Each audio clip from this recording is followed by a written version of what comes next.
السلام علیکم۔ 30 روزے 30 باتیں، 7ویں روزے کے مشکل کشا وظائف۔ رمضان المبارک کا پہلا عشرہ رحمت ہے، لہٰذا اس عشرے میں آپ جو بھی وظیفہ کریں یہ سوچ کر کریں کہ اللہ کی رحمت مجھ پر بارش کی طرح برس رہی ہے اور میں اس رحمت سے نہا رہا ہوں، اور میں جو وظیفہ کر رہا ہوں میرا کریم رب اس کو سن رہا ہے اور اپنی شان مجھے اس وظیفے کی برکات سے نواز رہا ہے اور میرے مسائل حل ہو رہے ہیں۔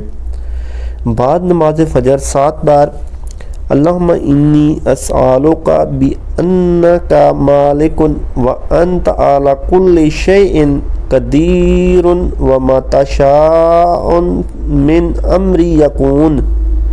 بعد نماز ظہر 21 بار اللہ اللہ اللہ الذی لا الہ الا هو رب العرش العظیم۔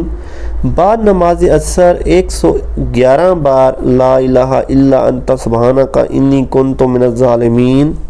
بعد نماز مغرب 4 بار یا بادی السماوات والارض یا ذی الجلال والاکرام۔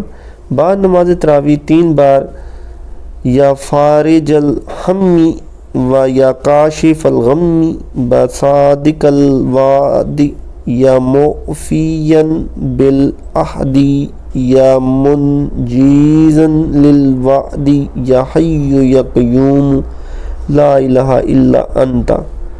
ویڈیو کو صدقہ یارے کی نیت سے اپنے عزیز و کرب دوستوں کے ساتھ لازمی شیئر کریں۔ رب اغفر وارحم انت خیر الراحمین، آئے میرا مجھے بخش دے، مجھ پر رحم فرما، تو سب سے بہتر رحم فرمانے والا ہے۔ پہلے عشرے کی دعا ہر مسلمان کو چاہیے کہ پورا دن کھلی تعداد میں پڑھے، اللہ سے اپنی مغفرت مانگے۔ السلام علیکم۔